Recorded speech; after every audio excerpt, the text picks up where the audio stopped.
Hello friends, welcome to my channel.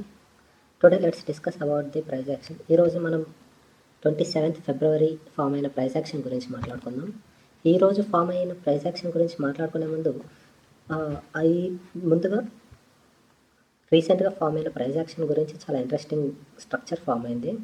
అదేంటంటే descending triangle form అయింది. మనం ట్రంప్ ఇండియాతో ట్రేడ్ డీల్ కుదుర్చుకున్నాడు అని అనౌన్స్ అయిన డే నుంచి ఈ రోజు వరకు చూస్తే మార్కెట్ కాన్స్టెంట్గా ఫాల్ అవుతూ వస్తుంది. ఈ ఫాల్ అవుతున్న షేప్ డిసెండింగ్ ట్రయాంగిల్తో ఉంటుంది. అది మీకు ఇప్పుడు చూపిస్తాను. ఈరోజు ప్రైస్ యాక్షన్ గురించి మాట్లాడుకోపోయే ముందు ఇది చెప్పడానికి ఇంపార్టెంట్ రీజన్ ఏంటంటే ఈ ప్యాటర్న్ అన్నదే నెక్స్ట్ ఫామ్ అవుతున్న స్ట్రక్చర్ని చూపిస్తుంది.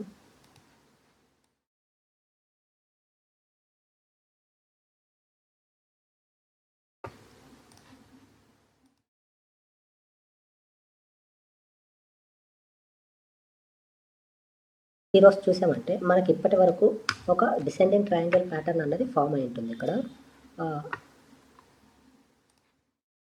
మార్కెట్ పడుతూ మార్కెట్ పెరుగుతూ మార్కెట్ పడుతూ మార్కెట్ ఇలా స్లోగా ఒక ప్యాటర్న్ అన్నది ఫామ్ అయింది.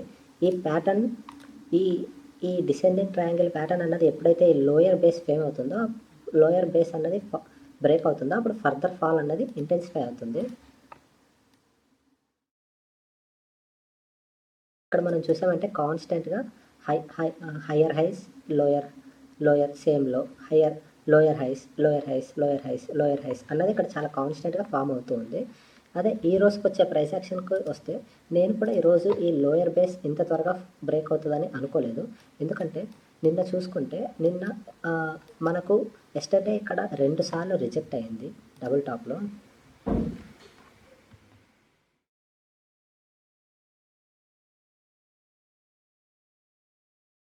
ఇక్కడ ఒకసారి రిజెక్ట్ అయింది, ఇక్కడ ఒకసారి రిజెక్ట్ అయింది. దాని తర్వాత చూసుకుంటే మనకు మళ్ళీ అలా తిరిగి పెరగడానికి మార్కెట్ ట్రై చేసినా కూడా అది పెరగలేదు. దీన్ని నేను ఎలా కన్సిడర్ చేసుకున్నానంటే ఇదొక లోయర్ హై అన్నది కన్సిడర్ చేసుకున్నాను. సో దాని ప్యాటర్న్ వచ్చేసి నేను ఇలా కన్సిడర్ చేస్తున్నాను. ఇక్కడ వరకు వచ్చి ఆగింది. కానీ మనం ఈరోజు జరిగిన ఓపెనింగ్ చూసుకుంటే ఇది ఈరోజు ఒక ఓపెనింగ్. ఈరోజు ఓపెనింగ్ అన్నది లిటిల్ నెగిటివ్లో జరిగినా కూడా అది ఎక్స్ట్రా డే రేంజ్లోనే జరిగింది. నేను ఈరోజు మార్కెట్ ఓపెన్ అయినప్పుడు ఈరోజు మార్కెట్ ఇన్ఫ్లుయెన్స్ చేయబోయే ఇంపార్టెంట్ ఈవెంట్ ఏదైనా ఉందా అంటే అది ఓవర్ నైట్ వీకెండ్ అవ్వడము, రెండోది యుఎస్ వర్సెస్ ఇరాన్ యొక్క nuclear meeting outcome. So market అన్నది ఈరోజు కంప్లీట్గా బులిష్గా ఉంటుందని అనిపించలేదు. ఎందుకంటే బిగ్ ట్రేడర్స్ ఎవరు వీకెండ్ ఓవర్ నైట్ పొజిషన్స్ని క్యారీ చేయడానికి రిస్క్ తీసుకోవడానికి ఇష్టపడతారని నాకు అనిపించలేదు. కానీ మనకి ఇక్కడ ఓపెనింగ్ క్యాండిల్లో చూస్తే అది చాలా ఒక ఫస్ట్ 15 minutes వచ్చేసి చాలా పెద్ద రెడ్ క్యాండిల్ పడింది. ఈ రెడ్ క్యాండిల్ ఓపెనింగే ఎస్టర్డే ఒక లోని బ్రేక్ చేసింది. I will remove the drawings.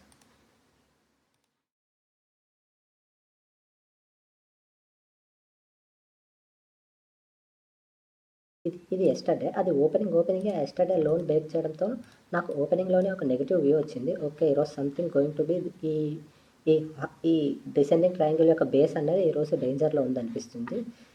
కాకపోతే ఒక చిన్న పాజిటివ్ హోప్ ఉండింది. మేబీ యుఎస్ ఇరాన్ అగైన్ వాళ్ళు మండే మీటింగ్ ఉండబోతుంది కాబట్టి ఈరోజు అంత ఫాల్ ఉండకపోవచ్చేమో అనిపించింది. కానీ మనం ఇక్కడ చూసుకుంటుంటే ఫర్దర్ ఫాల్ ఇంటెన్సిఫై అయింది. ఫస్ట్ 1 hour అన్నది మనం రీసెంట్గా ఫామ్ చేసుకున్న డిసెండింగ్ ట్రయాంగిల్ యొక్క బేస్ లైన్కి బిలో క్లోజ్ అయ్యింది. మనం ఇక్కడ చూసుకుంటే ఇక్కడ మనకు మల్టిపుల్ టైమ్స్ ప్రైస్ అన్నది సపోర్ట్ తీసుకోవడానికి ట్రై చేసింది. ఫస్ట్, సెకండ్, థర్డ్ అండ్ రీసెంట్గా ఎస్టర్డే లో కూడా సేమ్ ఈ డిసెండింగ్ ట్రయాంగిల్ యొక్క బేస్ దగ్గరే సపోర్ట్ తీసుకోవడానికి ట్రై చేసింది. సో ఆ లెవెల్ వచ్చేసి 25,400 అరౌండ్. ఈవెన్తో మనకు అడప ఇక 25,400 బ్రేక్ అయినట్టు కనిపించినా కూడా ఎండ్ ఆఫ్ ది డే మనకి ప్రైస్ వచ్చేసి ఇప్పటి వరకు యావరేజ్గా 25,400 పైన క్లోజ్ అవడానికి ట్రై చేసింది. కానీ ఇక్కడ చూసుకుంటే ఫర్ ది ఫస్ట్ టైం ఈరోజు 1 hour క్యాండిల్ అన్నది 25,400 బిలో సస్టైన్ అయ్యింది. సో దట్ నాకు అక్కడ ఒక బిగ్ నెగిటివ్ ఒపీనియన్ ఫామ్ అయిపోయింది. దాని తర్వాత చూసుకుంటే మనకి ఇక్కడ కాన్స్టెంట్గా ప్రైస్ అన్నది స్లైడ్ అవుతూ వచ్చింది. నాకు ఈ రిజెక్షన్ క్యాండిల్ అన్నది చాలా కొంచెం ఓకే. ఈరోజు అగ్రెసివ్ బుల్లిష్‌గా ఉండదు అన్నదానికి ఇదొక అడిషనల్ కన్ఫర్మేషన్ కింద అనిపిచ్చింది.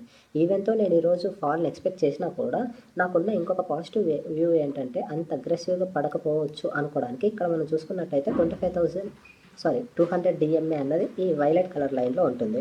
ఈ వైలెట్ కలర్ లైన్ ఈ 200 DMA అన్నది మనకి మల్టిపుల్ టైమ్స్ సపోర్ట్‌గా యాక్ట్ చేసింది.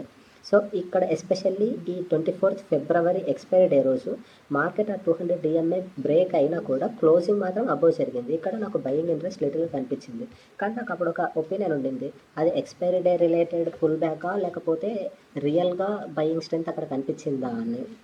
కానీ నాకు నెక్స్ట్ డే ఫామ్ అయిన ఇక్కడ 25th క్యాండిల్‌లో ఎప్పుడైతే అప్పర్ విక్ అన్నది ఫామ్ అయిపోయిందో, ఓకే. బయర్స్ అన్నది అంత అగ్రెసివ్‌గా లేరు అన్న ఒపీనియన్ ఫామ్ అయిపోయింది.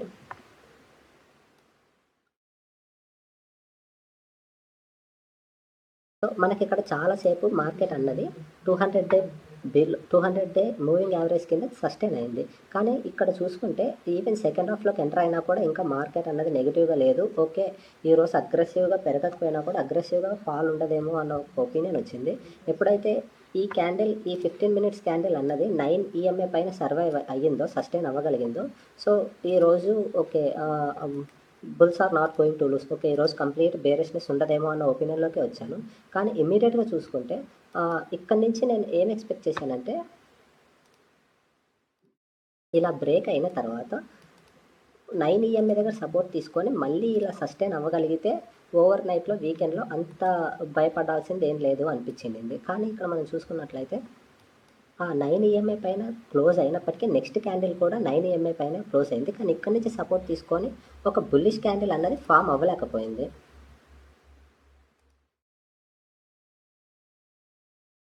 నేను మార్కెట్ ఇలా వచ్చి ఇలా సపోర్ట్ తీసుకొని ఇలా సస్టైన్ అవ్వాలి అని అనుకున్నాను. కానీ అలాంటి సస్టైన్ ఏమీ కనిపించలేదు.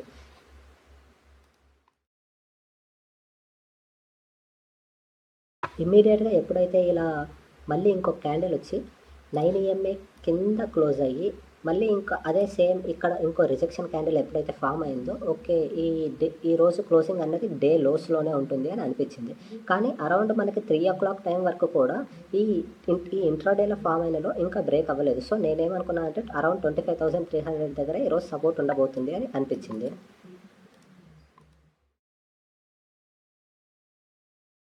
కానీ ఈరోజు నాకు ఎందుకు అగ్రెసివ్‌గా, బుల్లిష్‌గా ఉండదు అని నేను ఇంకో అనుకోవడానికి రీజన్ ఏంటంటే, మనం ఇక్కడి నుంచి చూసుకున్నామంటే, ఇక్కడి నుంచి పడుతూ మార్కెట్ ఇలా క్లోజ్ అయ్యొచ్చి, ఇక్కడ ఒక లిటిల్ డోజీని ఫార్మ్ చేసింది. ఈ లిటిల్ డోజీని ఫార్మ్ చేసిన ఈ పుల్ బ్యాక్ ఏదైతే ఉందో, ఆ పుల్ బ్యాక్ అన్నది ఇక్కడ రీసెంట్‌గా ఉన్న రెడ్ క్యాండిల్ పైన క్లోజ్ చేయలేకపోయింది. So, this is the recent high. ఆ రీసెంట్ హైని పైన ఆ మనకున్న రీసెంట్ బేరిష్ రెడ్ క్యాండిల్ పైన ఈ పుల్ బ్యాక్ అనేది క్లోజ్ చేయలేకపోయింది. ఇక్కడ సైమల్టేనియస్‌గా ఈ పుల్ బ్యాక్ అన్నది 2 టైమ్స్ ఫెయిల్ అయింది. ఒకటి ఇక్కడ 9 EMA వల్ల ఒకటి రిజెక్ట్ అయింది. ఇక్కడ ప్లస్ రీసెంట్ బేరిష్ వల్ల ఒకటి రిజెక్ట్ అయింది. సో, నేను నాకు అనిపించింది ఈరోజు బుల్స్ అన్న వాళ్ళు మినిమమ్ స్ట్రెంత్ కూడా చూపించలేకపోయారు అని. కాకపోతే క్లోజింగ్ అన్నది అరౌండ్ 25,300 దగ్గరే అనుకున్నాను. కానీ సడన్‌లీ మనం చూసుకుంటే అరౌండ్ 3:00 అప్పుడు అంటే మార్కెట్ క్లోజ్ అవ్వడానికి కరెక్ట్‌గా హాఫ్ అన్ అవర్ ముందు మనకి ఇంటెన్స్ ఫాల్ కనిపించింది. ఈ ఇంటెన్స్ ఫాల్ అన్నది చాలామంది పుట్ సెల్లర్స్‌ని భయపెట్టుంటుంది. ఎస్పెషల్లీ అరౌండ్ 25,500 దగ్గర ఉన్న పుట్ సెల్లర్స్‌ని భయపెట్టి ఉంటుంది. ఎందుకంటే ఇంత అగ్రెసివ్ ఫాల్ వచ్చినప్పుడు ఆప్షన్ ప్రీమియమ్స్ అనేది చాలా పెరిగిపోతూ ఉంటుంది. కాబట్టి అక్కడ పుట్ సెల్లర్స్‌కి చాలా థ్రెట్‌గా ఫామ్ అయింది. నాకు ఈ సెల్లింగ్‌లో స్ట్రెంత్ ఉందా లేదా అని చూద్దాం అని చెప్పేసి నేను నిఫ్టీ ఫ్యూచర్స్‌కెళ్ళాను. ఆ టైంలో నిఫ్టీ ఫ్యూచర్స్ 5 మినిట్స్ టైమ్ ఫ్రేమ్‌లో పెట్టుకొని చూస్తే హ్యూజ్ వాల్యూమే కనిపించింది. ఇంత హ్యూజ్ వాల్యూమ్ ఉంది అంటే డెఫినెట్‌గా బిగ్ ప్లేయర్సే సెల్ చేస్తున్నారు అన్నది నాకొక ఒపీనియన్ వచ్చింది. వాళ్ళు ఇంత సెల్ చేయడానికి పాజిబుల్ రీజన్ నాకైతే నేను వెతికాను. నాకు ఆ టైంలో ఏం పెద్దగా కనిపించలేదు. కాకపోతే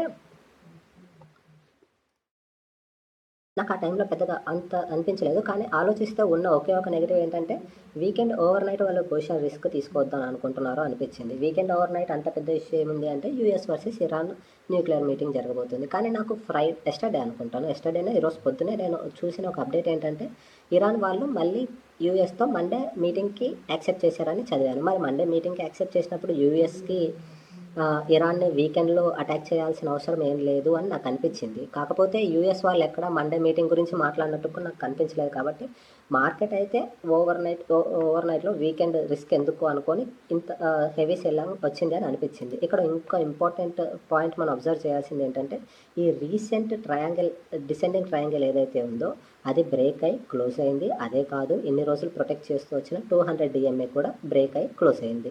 అంతేకాదు ఆఫ్టర్ February 1st ఈరోజే నిఫ్టీ అన్నది 25,200 బిలో క్లోజ్ అవ్వడము. మరి మండే మార్కెట్ అన్నది 25,000 లెవెల్ అబవ్ పైన క్లోజ్ అవుతుందా, ఇక్కడి నుంచి సస్టైన్ అవుతుందా అన్నది వేచి చూడాలి. కాకపోతే నాకు అనిపించిన ఒపీనియన్ ఏంటంటే, వీకెండ్లో ఓవర్ నైట్లో ఏది రిస్క్ లేకపోతే మండే అంత హ్యూజ్ గ్యాప్ డౌన్ జరగకపోవచ్చు. సో హ్యూజ్ గ్యాప్ డౌన్ జరగకపోవచ్చు కాబట్టి వీకెండ్లో ఏం జరగకపోతే ఇక్కడ నుంచి కాస్త పుల్ బ్యాక్ వస్తుంది అని నేను ఎక్స్పెక్ట్ చేస్తున్నాను. కానీ ఆ పుల్ బ్యాక్ని ఇంటెన్స్ బయ్యింగ్ సెంటిమెంట్గా కన్సిడర్ చేయకండి. అన్లెస్ అండ్ అంటిల్ మనకు రీసెంట్గా డిసెండింగ్ ట్రయాంగిల్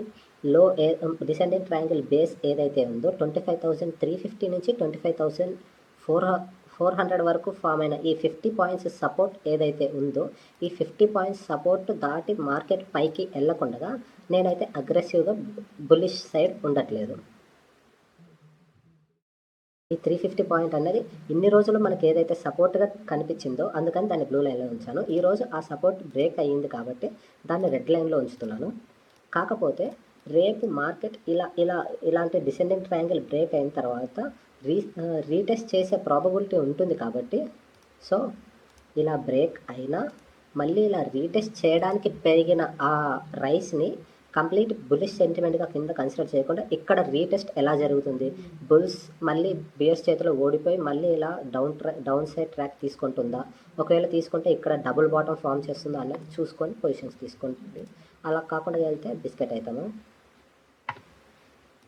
నాకు ఇంకొక పాజిటివ్ రీజన్, అంత బిగ్ ఫాల్ ఉండకపోవచ్చు అని అనిపించిన దానికి, మనకు గవర్నమెంట్ శాట్ కమ్యూనికేషన్లో కొత్త ప్లేయర్స్ని అలో చేస్తారు అని అనౌన్స్ చేసిన డేలో ఫామ్ అయిన లోని రిలయన్స్ ఇంకా స్టిల్ హోల్డ్ చేస్తుంది అనిపించింది. మనకు ఇక్కడ చూసుకుంటే నిఫ్టీ లోయర్ హైస్ ఫామ్ చేసింది. Lower highs bank Nifty form చేసింది. నిఫ్టీ ఐటీ కూడా ఎస్టర్డేతో పోలిస్తే ఈరోజు స్టెబుల్గానే కనిపించింది. ఎందుకంటే ఎస్టర్డేలో బ్రేక్ అవ్వలేదు, మనకు నిఫ్టీలో బ్రేక్ అయింది, బ్యాంక్ నిఫ్టీలో బ్రేక్ అయింది. కానీ నిఫ్టీ ఐటీలో మాత్రం ఎస్టర్డేలో బ్రేక్ అవ్వలేదు. ఈవెన్తో